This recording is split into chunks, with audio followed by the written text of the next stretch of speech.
For most of the last century, a prevailing theory within the field of nutrition was that by eating acid-forming foods, such as meat, we were in essence at risk of peeing our bones down the toilet.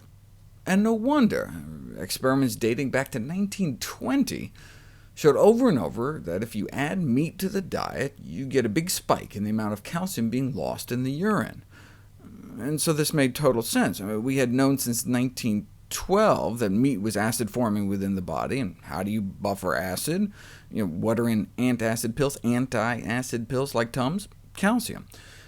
Meat and eggs have a lot of sulfur-containing amino acids, 2 to 5 times more than grains and beans, that are metabolized into sulfuric acid, which the body buffers with calcium. That's why the antacids like Tums are made out of calcium. Calcium can buffer acid. And where is calcium stored in the body? The skeleton. So the thinking was that every time we ate a steak, our body would pull calcium from our bones bit by bit, and over time this could lead to osteoporosis. Based on 26 such studies, every 40 grams of protein we add to our daily diet, we pee out an extra 50 milligrams of calcium. And look, we only have about 2 pounds of calcium in our skeleton, so the loss of 50 a day would mean losing close to 2% of our bone calcium every year. And so by the end of the 20th century, there was little doubt that acid-forming diets would dissolve our bones away. But if you actually look at all the studies done on protein intake and bone health, that's not what you find. So where's the flaw in our logic? Right? Meat leads to acid, which leads to calcium loss, which leads to bone loss, right?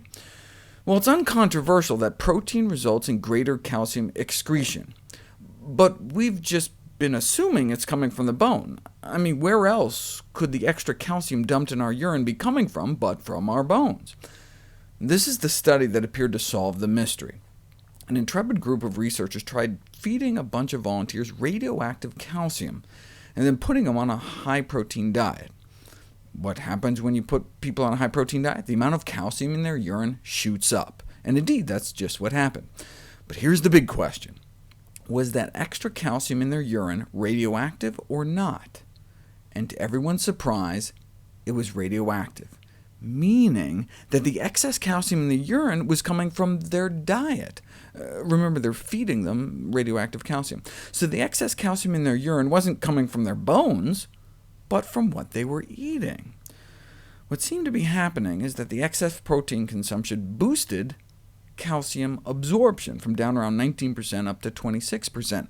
So all of a sudden there was all this extra calcium in the blood, so presumably the kidneys are like, whoa, what are we going to do with it all? So they dump it in the urine. 90% of the extra calcium in the urine after eating a steak doesn't appear to be coming from our bones, but from our diet. We're not sure why protein boosts calcium absorption. Maybe the protein increases the solubility of calcium by stimulating stomach acid production.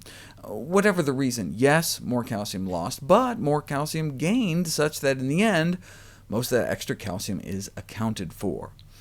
So in effect, more calcium is lost in the urine stream, but may be compensated by less loss of calcium through the fecal stream. This was repeated with even more extreme diets, an acid-forming 5 burgers a day worth of animal protein diet that limited fruit and vegetables, versus an alkaline diet emphasizing fruits and vegetables. More calcium in the urine on burgers, but significantly greater calcium absorption, such that at the end it was pretty much a wash.